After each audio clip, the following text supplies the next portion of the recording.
goods. And then in China, they also announced more retaliation. There a second round of retaliation, including on American agricultural exports. This is something in the first trade administration that really stung American farmers. And by the way, that retaliation, remember, resulted in taxpayers having to bail out farmers last time. And we expect to hear from Mexico's president later today. Yeah, she said she's got a plan A, B, C, and D to retaliate. I think we spent the day in Detroit yesterday. Spent some time talking to folks who work in the auto industry. What did they tell you, and where do you think we are going to feel most of the impact? You'll feel it in a new car. You know, anywhere from $3,000 to up to $12,000 extra for the price of a new car. But maybe first, Craig, you're going to feel it in the grocery store. Think of all of those things that are imported from Mexico and China. Mexico in particular, all of that fresh produce, all these perishable items. From Canada, we get gasoline. From China, we get electronics and toys. So just about every facet of your life, there will be these higher prices that have to be passed along. So you could see all of that there.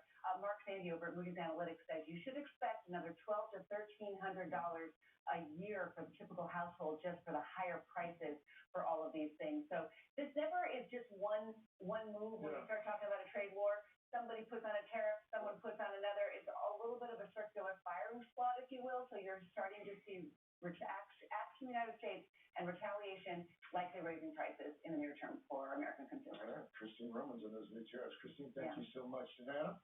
All right, well, Craig, now to the other headline-making move here in Washington overnight. The president ordering a pause on military aid to Ukraine. After that stunning Oval Office showdown late last week, he plans to address that and more when he speaks to a joint session of Congress tonight. NBC's senior White House correspondent Garrett Haake joins us with the preview. Garrett, good morning. Hey, Savannah, good morning to you. And this speech comes at what's really a time of turmoil here in Washington. Those tariffs, the deep cuts to the federal workforce led by Elon Musk, and now what appears to be a growing rift with Ukraine. The president's decision to pause aid for Ukraine sending shockwaves across the Atlantic. This morning, the Ukrainian prime minister vowed to keep working through all diplomatic channels to patch up this rift with the U.S. and eventually end the war. Overnight, President Trump pressing pause on billions of dollars in American military aid to Ukraine. It's the latest fallout from Friday's explosive Oval Office meeting with Ukrainian President Zelensky. You don't have the cards. The White House saying in a statement that the president wants peace and it will now review the aid, most of it in the form of American weapons and ammunition, to make sure it is, quote, contributing to a solution to the war.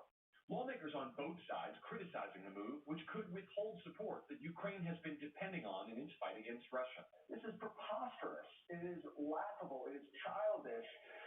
And it is embarrassing for Donald Trump. I do not think we should be pausing our efforts. It's the Ukrainians who are shedding blood. Earlier, the president expressing optimism that agreement could still be struck to end the war. I believe that Russia wants to make a deal. I believe certainly the people in Ukraine want to make a deal. Russia praising the move this morning. A Kremlin spokesperson saying a halt in U.S. weapons supplies, quote, could be the best contribution to peace. While at the same time, European leaders outlined their massive aid package for Ukrainian defense. But last night, Vice President J.D. Vance warning Zelensky that he could not rely on Europe.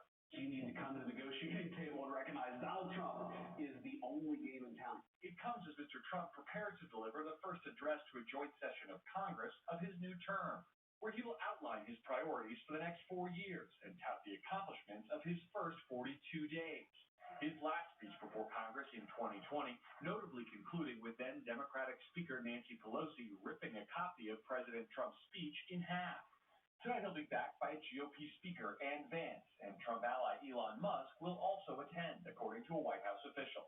He's going to talk a lot about a lot of the successes that we've had. He's also going to be himself, which means he's going to poke a little fun, and we're going to have a good time tomorrow. The theme of the president's speech tonight will be the renewal of the American dream. Now, he's not expected to travel afterwards to further spotlight his remarks, but Vice President Vance is. He'll be headed to the border tomorrow to talk illegal immigration.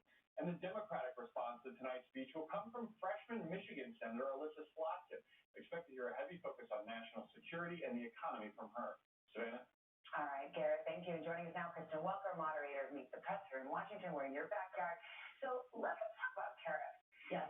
I mean, this is a major gamble by President Trump politically with something that every American will feel, which is prices. What is the thinking there?